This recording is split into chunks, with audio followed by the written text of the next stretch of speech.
कान्हा कृष्ण की अनकही कहानियां। जहां ईश्वरीयता मानव से मिलती है, जहां ज्ञात समाप्त होता है, अनकहा शुरू होता है। लेखक वहींजी, वाचक वहींजी। वे कहते हैं कि आप मुझे जानते हैं। उन्होंने मेरी कहानियों को मंदिरों में गढ़ा है, गीतों में मेरा नाम गाया है और अनगिनत दीवारों पर मेरे बचपन को चित्रित किया है। वे माखन चोर, दिव्य प्रेमी, अर्जुन के सारथी और चांद के नीचे बांसुरी बजाने वाले को याद करते हैं। लेकिन यह कृष्ण की कहानी नहीं है। यह न तो धर्म ग्रंथों का पुनर्कथन है, न ही महान युद्धों या दिव्य चमत्कारों का वर्णन। यह छंदों के बीच की जगहों से एक फुसफुसाहट है। यह डायरी स्याही से नहीं, बल्कि स्मृति से लिखी गई है। आप देखिए, देवताओं के पास भी शांत पल होते हैं। यहाँ तक कि अवतारों में भी संदेह, दिल टूटना, हंसी और खामोशी होती है, जिसे उन्होंने कभी साझा नहीं किया अब तक। यह किताब उस साधक के लिए है जो सोचता है कि जब वह अकेला होता है तो ईश्वर को क्या महसूस होता होगा। यह किताब उस प्रेमी के लिए है जिसने हमेशा मुस्कुराहट के साथ अलविदा कहा है। यह किताब आपके लिए है, वह आत्मा जिसने एक ही सांस में हजारों सवालों को जिया है। तर्क की आंखों से नहीं, बल्कि लालसा के हृदय से पढ़े। और शायद इन पन्नों के बीच के अंतराल में आप मेरी बांसुरी की ध्वनि सुनेंगे। अध्याय 1। वह लड़का जो गायों से बात करता था। वे हमेशा मक्खन से शुरुआत करते हैं। वे उन बर्तनों के बारे में बात करते हैं जिन्हें मैंने चुराया था, उन रस्सियों के बारे में जिनसे माँ ने मुझे बांधा था, आंगन में फैली सफेद लकीरों के बारे में मेरी हंसी मंदिर की घंटियों की तरह गूंजती है।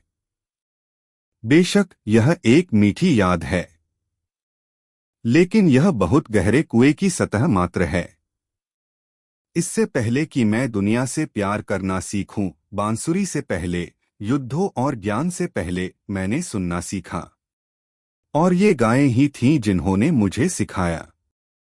हाँ, गायें। पवित्र प्रतीकों के रूप में नहीं, पशुधन के रूप में नहीं, नीति की रचना के किसी भव्य भाग के रूप में नहीं, लेकिन प्राणियों के रूप में, गर्म, सांस लेने वाली, संवेदनशील आत्माएं जिन्होंने मुझे किसी और से पहले देखा। गोकुल धीरे धीरे उठा, जैसे कोई राग अपनी बाहें फैला रहा हो।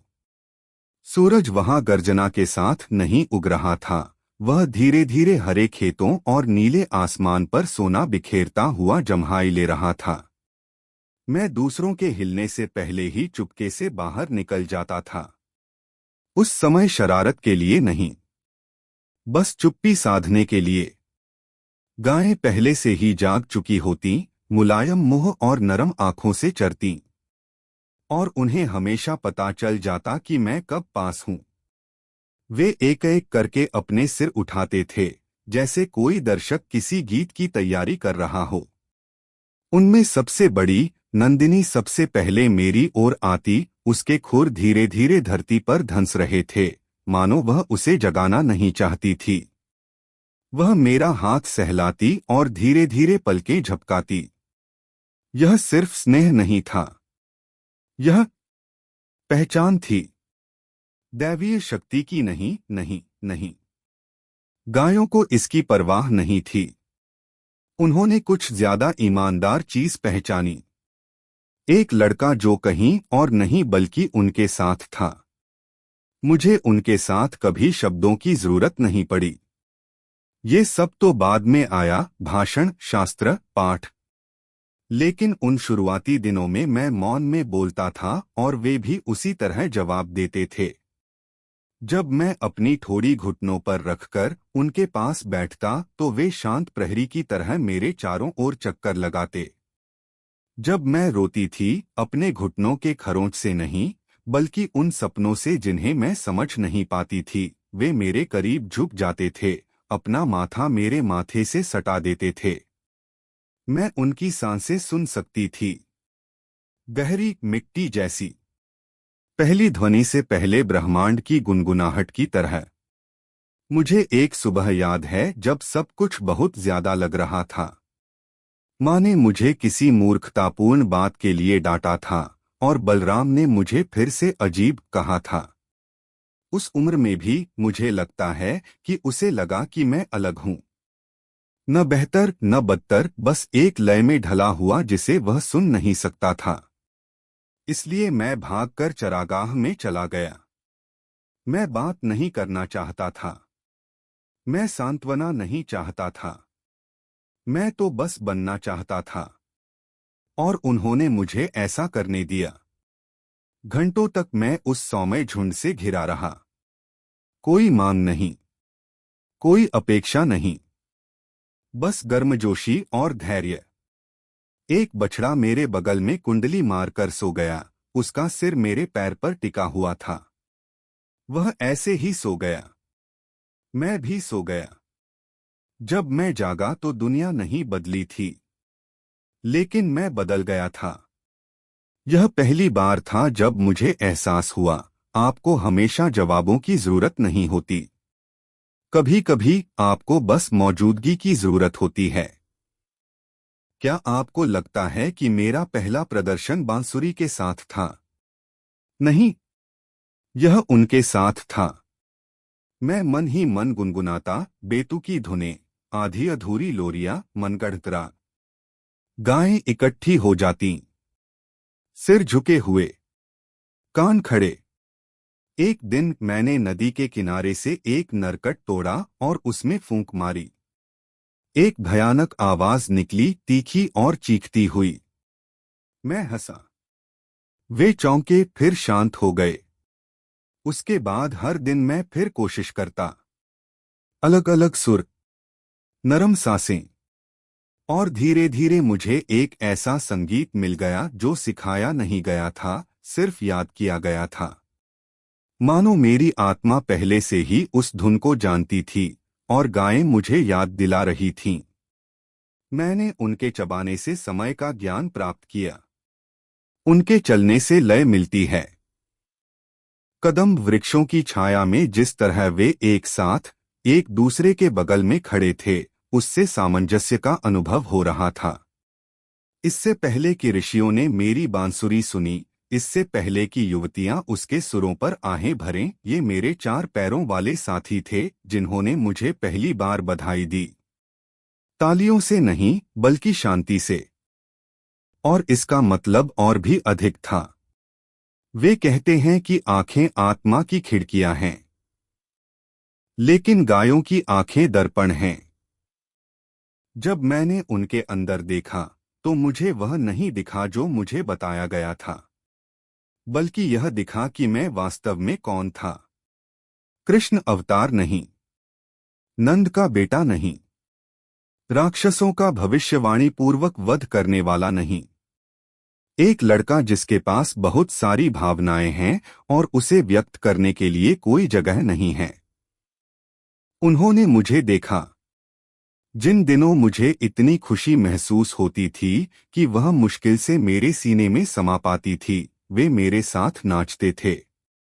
जिन दिनों मुझे ऐसा दुख होता था जिसे मैं व्यक्त नहीं कर सकती थी, वे मेरे साथ बैठते थे। और जब मैंने बड़े सवाल पूछना शुरू किया, जीवन के बारे में, उद्देश्य के बारे में, कि क्या सब कुछ सचमुच समाप्त हो जाना चाहिए, तो वे धीरे से पलकें झपकाते, मानो कह रहे हों, शायद। लेकिन आज नहीं। आज घास है, और सूरज, और तुम। कुछ भी समाप्त नहीं। गोकुल में भी समय आगे बढ़ता रहा। मैं बड़ा होता गया। मेरे कर्तव्य बदलते गए। हर बीतते दिन के साथ मेरा लक्ष्य बड़ा होता गया। गायें अब भी मेरा इंतजार करती थीं, लेकिन मैं उनसे मिलने कम जाता था। लोगों को अब मेरी जरूरत थी। बांसुरी दूसरों के लिए बजाई जाती थी। लेकिन एक दिन जब हम वृंदावन के लिए रवाना होने वाले थे, मैं भोर से पहले ही चरागाहों में लौट आया। नंदिनी अब बूढ़ी हो गई थी। उसकी मजबूत पीठ टेढ़ी हो गई थी और उसकी चाल भी धीमी हो गई थी। लेकिन जब उसने मुझे देखा तो वह फिर से खड़ी हो गई। मैं उसके साथ घंटों बैठा रहा। बिना कुछ कहे ही सब कुछ कह गया। जैसे ही मैं जाने के लिए खड़ा हुआ, उसने कुछ ऐसा किया जो उसने पहले कभी नहीं किया था। उसने मेरा गाल चाटा। मजाक में नहीं, लगभग श्रद्धापूर्वक। और मैं जानता था कि वह जानती थी कि यह अलविदा था। वह लड़का जो गायों से बात करता था, जल्द ही कुछ और बन जाएगा, किसी और को। लेकिन उसकी निगाहों में मुझे एक सहारा मिल गया। एक वादा कि चाहे मैं कितनी भी दूर भटक जाऊं, राजाओं से लेकर युद्ध के मैदानों तक, शहर के द्वारों से लेकर ब्रह्मांडीय सत्यों तक, मैं हमेशा वही लड़का रहूंगा जिसने सुना। वह जो चुपचाप प्यार करता था, जिसने सबसे पहले ईश्वरीय भाषा सीखी, किताबों या देवताओं से नहीं, बल्कि उन प्राणियों से जो चुपचाप चरते रहे और मुझे होना सिखाया। सिंहावलोकन करने पर आप मुझसे पूछते हैं कि मुझे सबसे अधिक किस चीज ने प्रभावित किया। न युद्ध, न राजनीति, न प्रेम।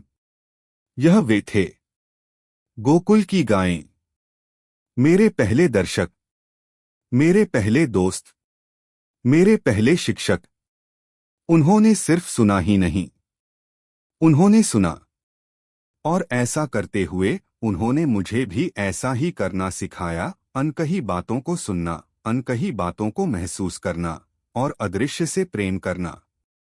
तो हाँ, मुझे बांसुरी वादक कहो, मुझे अवतार कहो, मुझे कान्हा, केशव, गोविंद कहो, लेकिन कभी मत भूलना, इन सब से पहले मैं तो बस वह लड़का जो गायों से बात करता था। अध्याय 2, यशोदा की आंखें। लोग उस क्षण को याद करते हैं जब उसने मेरे मुंह में देखा और ब्रह्मांड को देखा। लेकिन कोई यह नहीं पूछता कि जब मैंने उसकी आंखों में देखा तो मुझे क्या दिखाई दिया। आकाश गंगाएं नहीं, तारे नहीं, समय का नृत्य नहीं। मैंने कुछ अधिक पवित्र चीज देखी। प्रेम देखा, कच्चा, काम पता हुआ, अनिश्चित। भय देखा, ऐसा भय जो एक माँ को तब भी जगाए रखता है जब उसका बच्चा गहरी नींद में सो रहा होता है।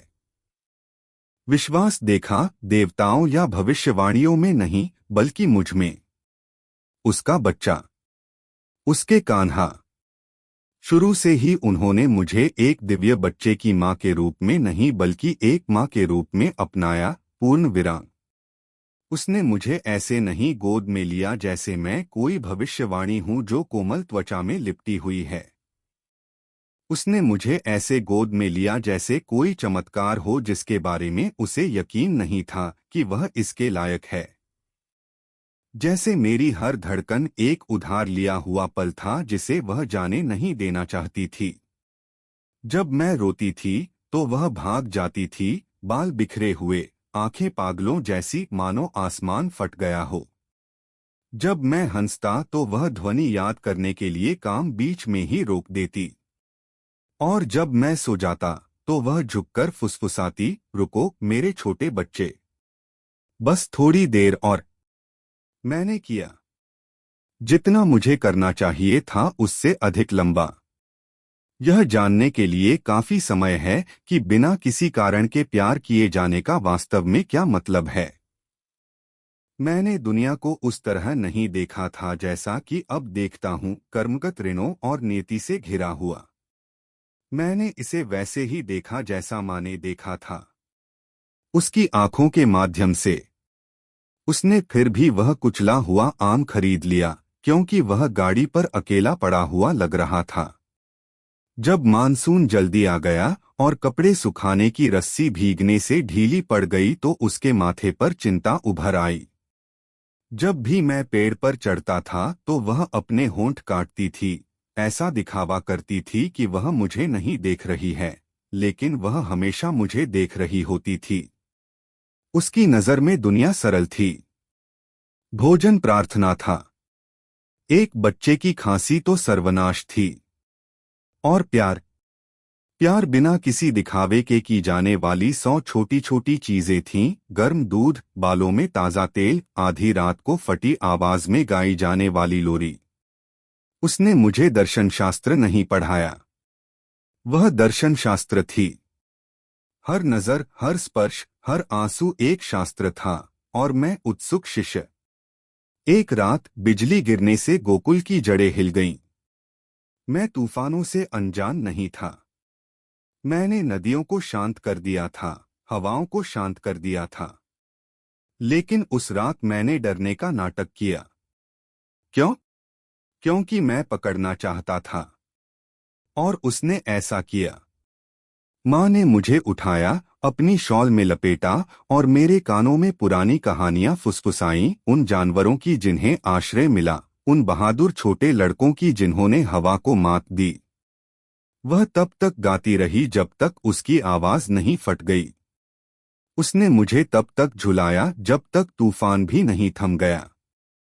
और उस क्षण मुझे एक आश्चर्यजनक बात का एहसास हुआ। यह शक्ति नहीं है जो किसी को दिव्य बनाती है, यह देखभाल है। शांत अविचल देखभाल। यहां तक कि तूफान भी उसके सामने झुक गया। इसलिए नहीं कि उसने ऐसा आदेश दिया था, बल्कि इसलिए कि वह मुझसे उससे भी अधिक प्रेम करती थी। हाँ, उसे संदेह था। तुम्हें लगता है उसने ऐसा नहीं किया? क्या आपको लगता है कि उसने मुझे गोवर्धन पर्वत उठाते हुए देखा और उसने यह सवाल नहीं किया कि वह अपनी छत के नीचे क्या उगा रही थी? उसने किया। वह उस रात जागती रही। मैंने उसे सुना। मुझे बस एक बेटा चाहिए था, उसने अंधेरे में फुसफुसाते हुए कहा। दुनिया उससे और क्यों मांगती रहती है? मैं जवाब देना चाहता था। यह कहना कि माँ, मैं पहाड़, चमत्कार, आकाश सब कुछ छोड़ दूंगा यदि मैं केवल आपका बच्चा ही रह सकूं। लेकिन मैं चुप रहा, क्योंकि कभी कभी प्यार को दर्द सहने के लिए जगह की जरूरत होती है। उसने मुझसे पहाड़ी के बारे में कभी नहीं पूछा। अगली सुबह उसने मेरे बालों में तेल लगाया और नाश्ता न करने के लिए मुझे डांटा। यही उसका जवाब था। उसका हमेशा यही जवाब होता था। वह मक्खन में विश्वास करती थी, दूध में, ऐसी चीजों में जिन्हें मथा जा सके, मापा जा सके, चखा जा सके। वह शकुन में विश्वास नहीं करती थी। इसलिए जब गांव की महिलाएं मेरे बारे में कानाफूसी करतीं कि मैं दूसरों की तरह नहीं हूं, कि मैं हवा से बातें करती हूं और उन जुगनुओं के साथ खेलती हूं जो बहुत देर तक चमकते रहते हैं, तो वह सब बातें अनसुनी कर देती। वह तो बस एक लड़का है, वह कहती, बहुत ज्यादा कल्पनाशील है। और मैं उसके लिए उससे प्यार करता था, क्योंकि दुनिया के लिए मैं एक मिथक था। लेकिन उसके लिए मैं एक शरारती बच्ची थी जो अपनी साड़ी की तहों में मेंढक छिपा लेती थी और जब वह नहीं देखती तो मिठाइयाँ चुरा लेती थी। उस आधारभूत स्थिति, विस्मित होने से इनकार, ने मुझे मानव बनाए रखा। यहाँ तक कि जब ब्रह्मांड ने भी सिर झुकाया तो उसने पूछा कि क्या मैंने अंदर आने से पहले अपने पैर धोए थे। हाँ, वह क्षण जिसके बारे में वे सभी बोलते हैं।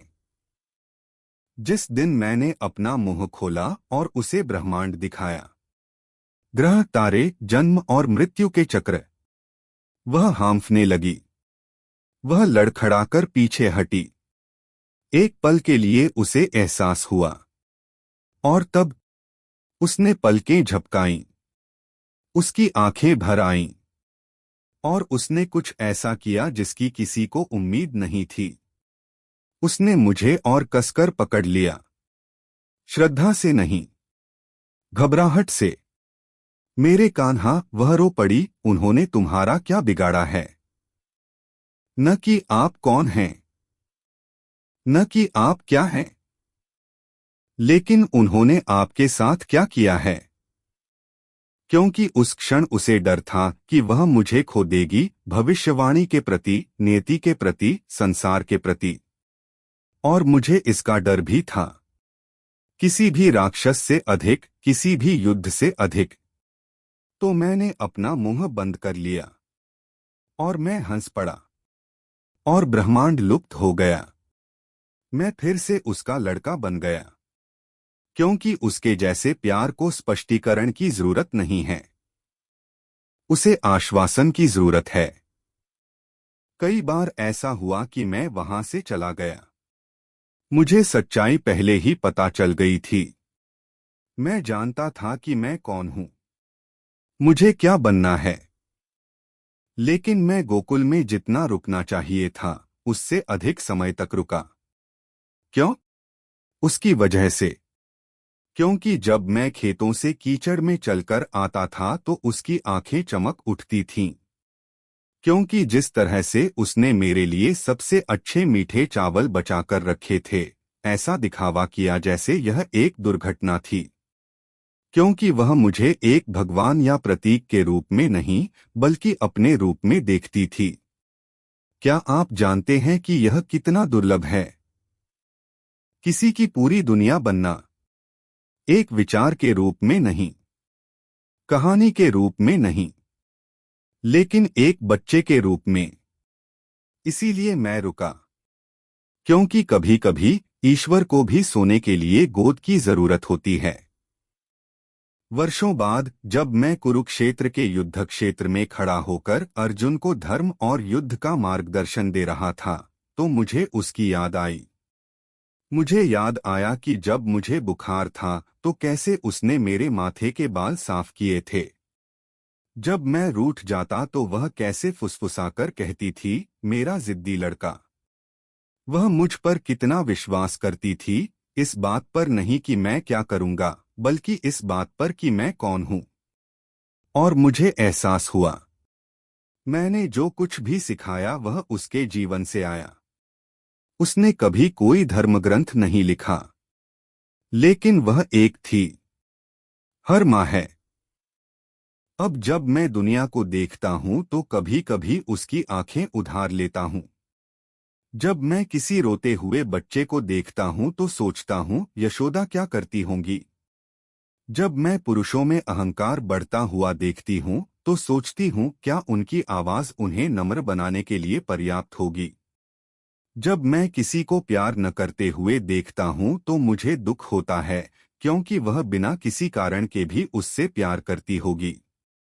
और संदेह के क्षणों में, जब मुझे यकीन नहीं होता कि मैं कौन हूं या मेरा अस्तित्व क्यों है, मैं अपनी आंखें बंद करता हूं और उसे याद करता हूं। दिव्य नहीं, सर्वज्ञ नहीं, परिपूर्ण नहीं, लेकिन सच। और यही काफी है। यह हमेशा से ही रहा है। वे मुझे गोविंद, माधव, हरि कह सकते हैं। वे मेरे नाम पर भजन लिख सकते हैं। लेकिन अपने सबसे शांत, सच्चे क्षणों में मैं जानता हूं कि कौन सा शीर्षक सबसे अधिक मायने रखता है। यशोदा का पुत्र। इतना काफी था, सब कुछ था।